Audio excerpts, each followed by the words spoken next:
हाँ सर। नमस्कार, स्वागत है आप सबका हमारे खास शो आपके शेयर हमारी राय में, जिसमें हम शेयर मार्केट से जुड़े सभी सवालों पर हमारे एक्सपर्ट से लेते हैं राय। आज हमारे साथ एक्सपर्ट के रूप में रवि सिंह जी जुड़ चुके हैं। सर, स्वागत है आपका बहुत बहुत हमारे खास शो में।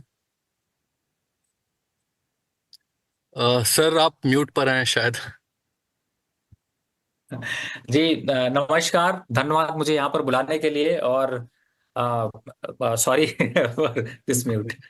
सर, बाजार की बात कर लेते हैं। निफ्टी 22,500 के लेवल के आसपास काम कर रहा है, 22,540। कल लास्ट फेज के इलेक्शंस हैं, उसके बाद एग्जिट पोल शाम से आने लगेंगे। इन सब के बीच क्या देख रहे हैं आप बाजार की हलचल, और मंडे को क्या एक्सपेक्टेशंस है आपकी बाजार के साथ? देखिए, बाजार में ऐसा कुछ खास खराब तो नहीं दिखाई दे रहा है और मुझे ऐसा लगता है कि इस समय मार्केट में जो मोमेंटम है, वो काफ़ी अग्रेसिव है, थोड़ी वॉल बढ़ी हुई है, इससे लोगों को डर लग रहा है। लेकिन मुझे ऐसा लगता है कि निफ्टी और सेंसेक्स और इनमें अगर जो करेक्शंस आपको दिख रहे हैं, ये बहुत पैनिक होने वाले नहीं है। निफ्टी के लेवल्स की बात करें, देखिए निफ्टी अब 22,400, 22,300, 22,200, ये 3 ऐसे लेवल हैं जिनको तोड़ पाना थोड़ा मुश्किल है और इस पे काफ़ी स्ट्रॉन्ग सपोर्ट दिखाई दे रहा है। तो मुझे लगता है कि मार्केट में बुलिश रहें और आगे तो हम स्टॉक की चर्चा करेंगे ही कि किन स्टॉक्स पे आपको पोजीशन बनानी है। लेकिन फिलहाल मार्केट में बहुत ज्यादा बेयरिश के ऐसे संकेत नहीं दिखाई दे रहे हैं। सर, रिजल्ट्स के पहले एक दो दिन ही बचे हैं खरीदारी करने के लिए, तो सीधे सवाल लेना शुरू करते हैं, क्योंकि काफी ज्यादा क्वेश्चंस आ रहे हैं दर्शकों के, मतलब वेट नहीं किया जा रहा है उनसे भी।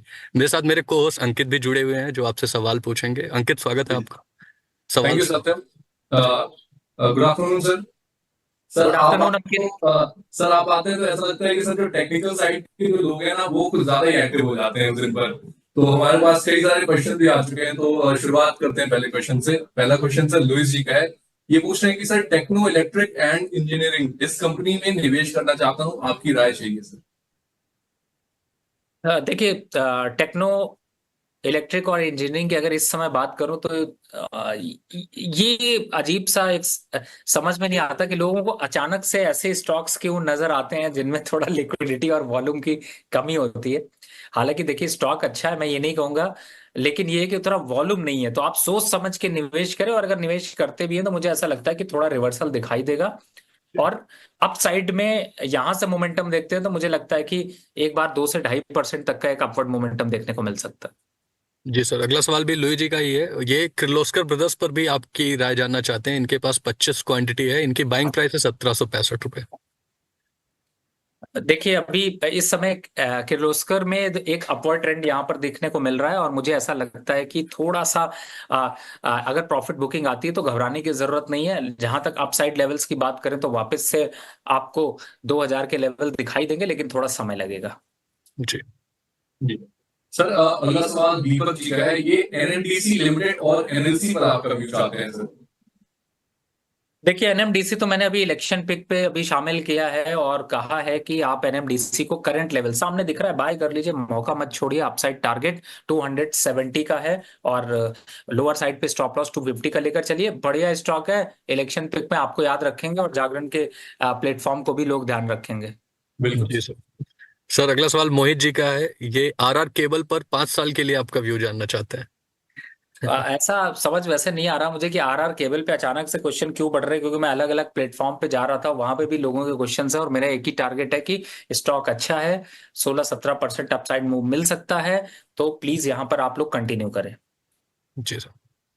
सर अगला सवाल संदीप जी पूछ रहे हैं। ये कह रहे हैं कि बीएल और वेदांता में क्या फ्रेश एंट्री की जा सकती है लॉन्ग टर्म के लिए। देखिए, दोनों में फ्रेश एंट्री की जा सकती है। जहां तक बीएल की बात करूं, मुझे ऐसा लगता है कि 292 रुपए चल रहा है, 285 से 290 के बीच में आप बाय कर सकते हैं। अपसाइड टारगेट 350 रुपीज तक देखने को मिलेंगे लॉन्ग टर्म पे। और दूसरा आपने बीएमएल पूछा, right? BL sir. BL and Vedanta. BL Vedanta. और देखिए, वेदांता तो ऑब्वियसली कि करंट लेवल पे भी और जो गवर्नमेंट का स्ट्रक्चर रिस्ट्रक्चर होने वाला है उसके लिए भी अग्रेसिव स्टॉक है, बाय करके रखिए। 520 के लक्ष्य है, स्टॉप लॉस होगा 410 रुपए का, मुझे लगता है बाय करके रखिए। जी सर। सर, अंशुमान जी का अगला सवाल आ रहा है। ये एचसीसी, पटेल इंजीनियरिंग और ईस्टर इंडस्ट्रीज पर आपका नजरिया जानना चाहते हैं। एचसीसी सर आपने काफी बार रिकमेंड भी किया है। अब बिल्कुल देखिए, एससीसी इस समय 36 के पास चल रहा है, 32, 34, 36, 37, 38, इन सब की जितनी बाइंग है आप इनको बिल्कुल एक्यूमुलेट करके रखिए। ये लॉन्ग टर्म स्टॉक है 44 और 48 के टारगेट के लिए। रिस्क कोई बहुत ज्यादा नजर नहीं आता। 30 रुपए का क्लोजिंग स्टॉप लॉस से कंटिन्यू रखें, घबराए नहीं। फ्रेश इन्वेस्टर जो चाहते हैं वो यहाँ पर बाय कर सकते हैं। जी सर, पटेल इंजीनियरिंग पर सर क्या व्यू रहेगा आपका? देखिए, पटेल इंजीनियरिंग की ट्रेन तो वैसे निकल चुकी है और मुझे ऐसा लगता है कि उस ट्रेन को पकड़ने की जाते हैं तो आपको बहुत रिटर्न्स यहाँ पर नहीं मिलेंगे, लेकिन फिर भी ये कहूंगा कि पटेल इंजीनियरिंग का अपट्रेंड यहाँ पर काफी बड़ा है। अपसाइड में अगर देखते हैं तो मुझे लगता है कि कम से कम 16 से 17% का एक अपवर्ड मोमेंटम दे सकता है। तो स्टॉक अच्छा है, अगर पहले से एंट्री है तो बने रहिए। नई एंट्री करनी तो अभी हमने एससीसी की चिंता बात करी, एनएमडीसी की बात करी, उनमें पोजिशन ले लीजिए। जी सर। सर अगला सवाल मिस्टर गायकवाड का है। ये पूछ रहे हैं कि इनके पास रिको ऑटो के 50 शेयर हैं, 132 रुपए की बाइंग प्राइस है सर इनकी। ये पूछ रहे हैं मुझे क्या करना चाहिए, ऐड कर लूं, होल्ड कर लूं या फिर एग्जिट कर लूं सर? देखिए, इस समय रिको ऑटो को अगर देख रहे हैं, देखिए घबराने की ऐसी कोई जरूरत नहीं लग रही। ऑटो पार्ट कंपनीज में इस समय एक अच्छा मोमेंटम दिखाई दे रहा है, आपको कंटिन्यू करना चाहिए। थोड़ा लॉन्ग टर्म रखिए व्यू तो ज्यादा फायदा मिलेगा। जी सर। गायत्री जी का सवाल बीएल पर ही है, लेकिन वो लिखती हैं कि hello Ravi sir, I am big fan of you, BL का फ्रेश एंट्री लेवल बता दीजिए। हालांकि आप बता चुके हैं एक बार सर। सत्यम जी, वैसे आप लोगों की वजह से बहुत से लोग जो है वो इस तरीके के प्यारे प्यारे कमेंट्स देते रहते हैं, और मैं कहता हूं आप एक बार कमेंट देने के बाद प्लीज थकिएगा नहीं, आप देते रहिएगा। हमें वही अप्रिशिएशन, वही प्यार मिलता है। और मुझे ऐसा लगता है अभी बीएल पे मैंने बताया है 350 के टारगेट के लिए बिल्कुल रेके रखिए, आपको कोई बीट नहीं कर सकता। एक अगर आप वर्किंग वुमेन है तो बहुत अच्छा है, अगर आप गृहिणी है तो फिर अपने घरों में सबको चैलेंज कर दीजिए कि देखिए मैं भी स्टॉक मार्केट से अच्छा पैसा बना रही हूँ। सर ये काफी अच्छी बात है। मतलब मैं देखता हूँ कमेंट लगभग लगभग 50-50 का रेशियो रहता है महिलाओं का और पुरुषों का हमारे कमेंट्स में सर। तो ये काफी अच्छा रेशियो हमें लगता है अपने चैनल के लिए। देखिए, अगर माताएं और बहनें ऐसे कमेंट करती हैं, मैं सच बताऊं तो मुझे ज्यादा खुशी होती है। अगर ये नहीं कहूंगा कि सर आ, दूसरे लोग क्योंकि करते तो अच्छा, कमेंट से लेकिन गुस्सा आता है। लेकिन अच्छी बात ये लगती है कि जो माताएं बहनें कमेंट कर रही हैं उनको भी अब स्टॉक मार्केट पे जो मैं जगाने की कोशिश कर रहा हूं, जो कहता हूं कि आप सिर्फ गृहिणी नहीं है, आप सिर्फ एक ऐसा नहीं कि आप वर्किंग वुमेन नहीं है तो आप कुछ कर नहीं सकते उनके लिए, उनसे। और इसीलिए मैं उनको बार बार धन्यवाद करता हूं। और बाकी यार दोस्त तो हमारे हैं ही हैं, जो लोग आप लोग कमा रहे हैं उनको जी तो आप बेनिफिट दे ही रहे हैं। जी।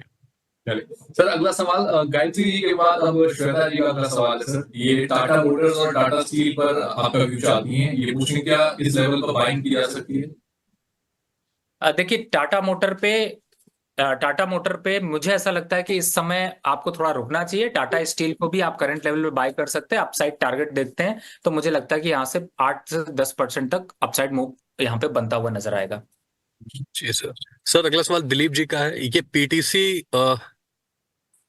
पीटीसी के 500 शेयर हैं इनके पास, ये इस पर आपका व्यू जानना चाहते हैं सर। इन्होंने बाइंग प्राइस नहीं दी। जी। देखिए, इस समय पीटीसी पे अगर मैं बात करता हूं तो मुझे ऐसा लगता है कि पीटीसी या थोड़ा सा एक डाउनवर्ड यहाँ पर ट्रेंड दिखाया, लेकिन अच्छी बात यह है आपने सही जगह पे पकड़ा है। 211 रुपए चल रहा है, मौका मत छोड़िए, पकड़ लीजिए।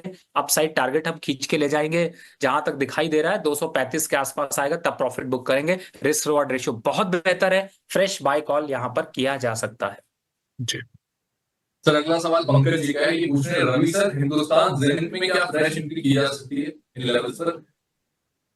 यार देखो, आजकल वंदे भारत बहुत जब तेजी से चलती है ना तो उसके आसपास खड़े होने में भी हवा निकल जाती है। मुझे ऐसा लगता है कि हिंदुस्तान जिंक उस स्पीड में बढ़ चुका है, लेकिन मैं ये नहीं कहूंगा कि आप निराश होइए। आपके पास नहीं है, एक इसका भाई है, उसका नाम है हिंदुस्तान कॉपर, पकड़ लीजिए। वो भी वही रेस पे आएगा, आगे आएगा, टाइम लगेगा। तो मुझे लगता है वहां पर बाय की पोजीशन बनाइए। पंकज जी ने सर अगला सवाल पूछा है। दो पीएसयूज हैं, एचएएल और कोचीन शिपयार्ड, दोनों बहुत भग चुके हैं, इनमें ये फ्रेश एंट्री लेना चाहते हैं। मुझे लगता है इलेक्शंस के रिजल्ट्स के को लेके ये आशावादी हैं इन दो स्टॉक्स पर। आपका क्या व्यू है सर? देखिए, बिल्कुल एचएएल इस समय करंट लेवल पर अच्छा लग रहा है, 49.20 के आसपास चल रहा है, ले लीजिए। लॉन्ग टर्म रखिएगा, 8,500 तक के टारगेट आपको दिखाई देंगे। दूसरा स्टॉक कौन सा था सर, मैं सॉरी मिस कर गया। Sir Cochin shipyard. इसकी ट्रेन थोड़ी मिस हो चुकी, थोड़ा सा वेट कर लीजिए, डिप आने दीजिए, 100-200 पॉइंट के आसपास का डिप आता है तो वापस तैयारी कर लीजिएगा, नहीं तो जागरण पे आप दो दिग्गज यंग जनरेशन बैठी हुई है, वापस इस सवाल को लेंगे और आपको सही एंट्री बताएंगे। जी सर। सर प्रीति सिंह जी का सवाल है कि सर साउथ इंडियन बैंक में क्या फ्रेश एंट्री की जा सकती है? बिल्कुल एंट्री की जा सकती है, 22 से लेके 25 और 28 तक के लेवल पर एंट्री करने में कभी पीछे मत हटिए। 34 से 36 रुपए का टारगेट है अपसाइड, और स्टॉप लॉस यहाँ पर 22 अगर ले रहे हैं तो 20-22 के आसपास का स्टॉप लॉस लेके चल सकते हैं। 26 रुपए चल रहा है, ये ऐसा स्टॉक है जिसे आप धीरे धीरे, आपको पैसे बढ़ाता रहता है, इसलिए धीरे चलेगा। वो कहते हैं ना कि धीरे धीरे चलने वाला स्टॉक ज्यादा सेफ होता है, अचानक से भाग जाता है तो गिर भी जाता है, ये वैसा नहीं है, इसलिए धीरे धीरे पैसे बनते रहेंगे। जी सर। सर अगला सवाल आ रहा है वैभव जी का। ये इनके पास जोमेटो के 250 शेयर्स हैं, ये इस पर आपका व्यू जानना चाहते हैं शॉर्ट टर्म के लिए। देखिए शॉर्ट टर्म के लिए अगर पोजीशन ले रखी है तो प्रॉफिट बुक कर लीजिए, और सर ये खाने का ऑर्डर करिए, मजा लीजिए, खाने का स्वाद लीजिए, इन्वेस्टमेंट करने की मत सोचिए, नहीं तो जितना डिस्काउंट पाएंगे वो यहाँ दे देंगे। जी सर। चलिए सर, अगला सवाल स्वप्ना रेड्डी जी का है। ये लिखती है कि good afternoon Ravi ji, I am your big fan, और इरेडा के इनके पास 200 शेयर है, 186 की बाइंग प्राइस है, टारगेट पूछ लीजिए सर। देखिए रेडा के तो अपसाइड में अभी देखते हैं तो बहुत अच्छी बात है कि थोड़ा करेक्शन आया, और मैं कहूंगा कि तैयार हो जाइए।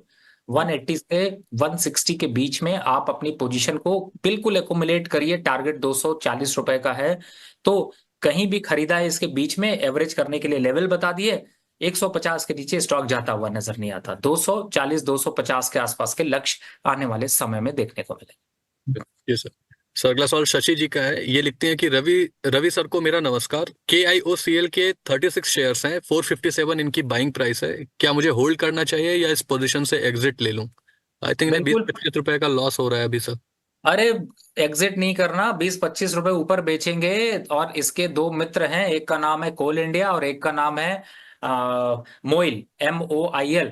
जी इन दोनों दोस्तों को साथ जोड़ दीजिए जब भी मौका मिले, और फिर तीनों की तिगड़ी बन जाएगी, और तिगड़ी जब चलती हुई नजर आएगी तो आपकी यही प्रॉफिटेबिलिटी जबरदस्त इंक्रीज करेगी, काटने की जरूरत नहीं है। जी सर। सर अगला सवाल सुमेश जी का है। ये बोरोसिल रिन्यूएबल्स पर आपकी राय चाहते हैं। इनके पास 80 शेयर्स हैं और इनकी बाइंग प्राइस है 523 रुपए की। कौन सा स्टॉक है सर, फिर से बोलिए। बोरोसिल रिन्यूएबल। बोरोसोल सेल रिन्यूअल, ठीक है। देखिए इस समय अगर मैं इस स्टॉक को देखने की कोशिश कर रहा हूं तो मुझे ऐसा लगता है कि ये स्टॉक थोड़ा अंडरटोन तो चल रहा है, लेकिन यहाँ पर एक स्टॉप लॉस डाल लीजिए 460 का। अगर इसके नीचे बंद होता है तो फिर इस स्टॉक से निकल जाइएगा, नहीं तो वेट कर लीजिए, वापस आपके लेवल पे आता है तो भी निकल जाइए। हर स्टॉक पावर रिन्यूएबल जोड़ देने से बढ़ने वाला नहीं है, समझ के इंतजार इन्वेस्टमेंट करिए। जी सर। सर अगला सवाल स्वप्ना जी का है। ये फिर से NHPC और NTPC पर आपका व्यू जानना चाहती हैं। देखिए NHPC तो कुछ ऐसा फेवरेट स्टॉक है, मैं आपको एक स्ट्रैटेजी बताता हूँ, every one is a doctor Ravi. NHPC जब भी 100 के पास आए खरीद लीजिए, 110 के पास आए प्रॉफिट बुक कर लीजिए, किसी एनालिस्ट की कोई जरूरत नहीं, मेरी भी कोई जरूरत नहीं है। 98 रुपीज, 92 रुपीज मैक्सिमम अगर गिर सकता है तो गिर जाए, तो समझिएगा कि आपको पैसा बढ़ाने के लिए और बड़ा कदम मिल रहा है। लॉन्ग टर्म पे रखेंगे तो भी फायदा मिलेगा, तो कोई एनालिस्ट से पूछने की जरूरत नहीं है, मैं भी उसके लिए कुछ नहीं कह सकता। बस 110-15 के टारगेट का इंतजार करिए, डिप पे खरीदिए, 110-15 है प्रॉफिट बुक करिए, बेस्ट स्टॉक है। NTPC अच्छा है, लॉन्ग टर्म पे अच्छा है, थोड़ा सा यहाँ पर अगर करेक्शन मिल जाए तो और अच्छा है, लेकिन अभी हो क्या रहा है कि ये कंसोलिडेट कर रहा है, जी तो इसका एक भाई है उसका नाम है IOC, तो वहां चले जाते हैं 160-58 पे, बढ़िया स्टॉक है, वो लीजिए। इसको ले सकते हैं, रखा है रखे रहिए, लेकिन थोड़ा और गिर जाए, 350 के पास आ जाए, 45 आ जाए तो और कॉन्फिडेंस देगा, वहां खरीद लेंगे। जी सर।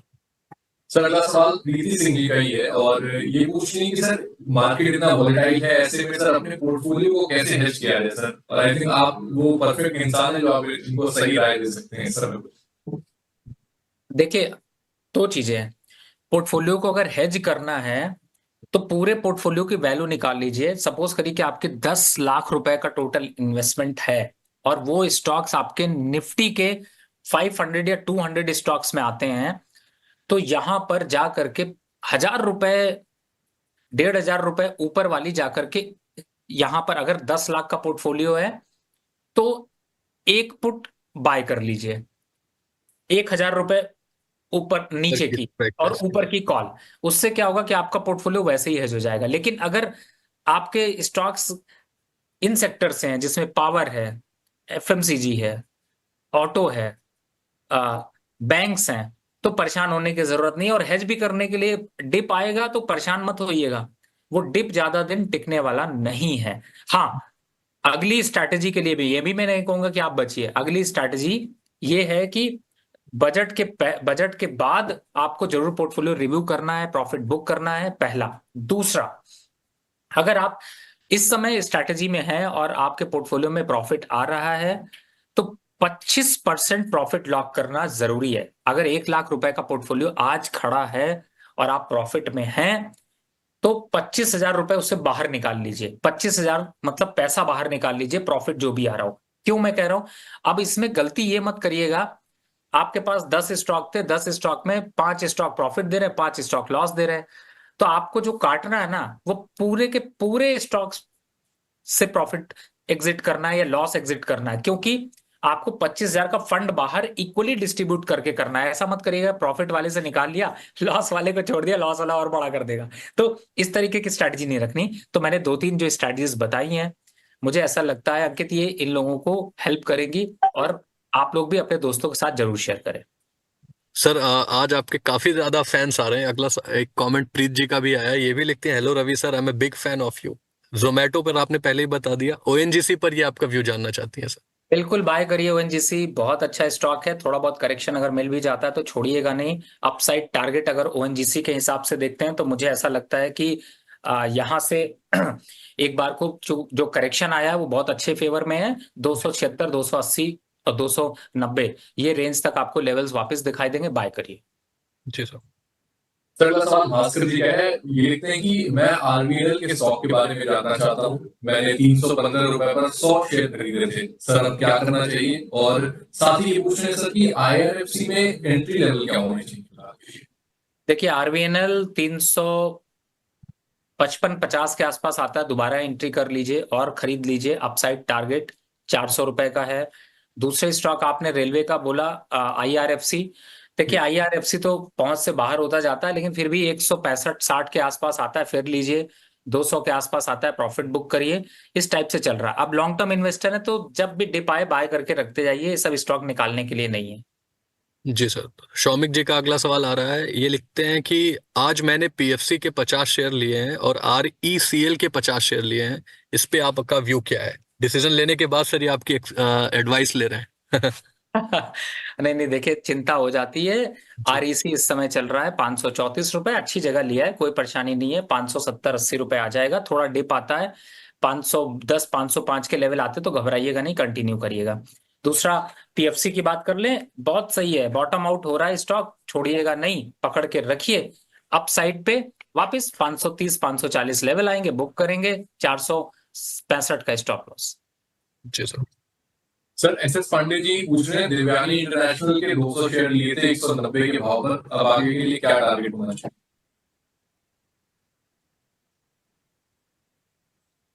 देखिए मुझे ऐसा लगता है लोग अपने सारे पोर्टफोलियोज यहाँ पर डिस्कस लगते हैं। बिल्कुल। अभी देखिए देवयानी इस समय चल रहा है 151 का। अगर 150 के नीचे क्लोज हो जाए तो फ्रेंडशिप छोड़ दीजिएगा। बहुत स्टॉक हमने डिस्कस किए, उनको पकड़ लीजिएगा।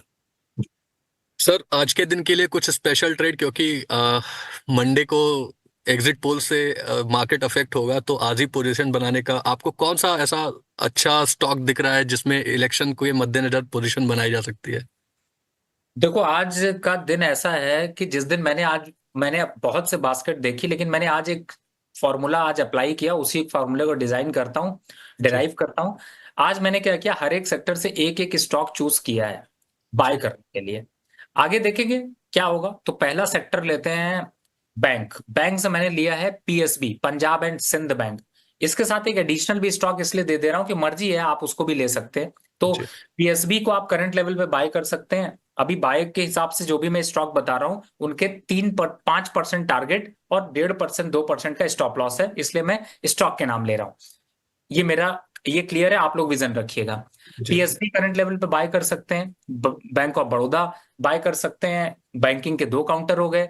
दूसरी तरफ दूसरे सेक्टर की तरफ जाएं तो आ जाते हैं ऑटो सेक्टर में। जी ऑटो सेक्टर में इस समय जो मुझे दिखाई दे रहा है वो अशोक लेलैंड ज्यादा स्ट्रांग दिखाई दे रहा है, और दूसरा जो दिखाई दे रहा है वो है मारुति। आप सोच रहे होंगे इन लेवल्स पर खतरा है, कोई खतरा नहीं है, कोई रिस्क नहीं है, आराम से लेते चलिए। तीसरे सेक्टर की तरफ बढ़े तो माइनिंग, जिसकी मैंने चर्चा ही की थी, जिसमें मैंने मोइल और कोल इंडिया के बारे में बोला था। मोइल चल रहा है 496 रुपए, टारगेट है 550 रुपए का। कोल इंडिया की बात करें तो टारगेट है 520 रुपए का। स्टॉप लॉस यहां से 10-10 रुपए का लेकर चल सकते हैं।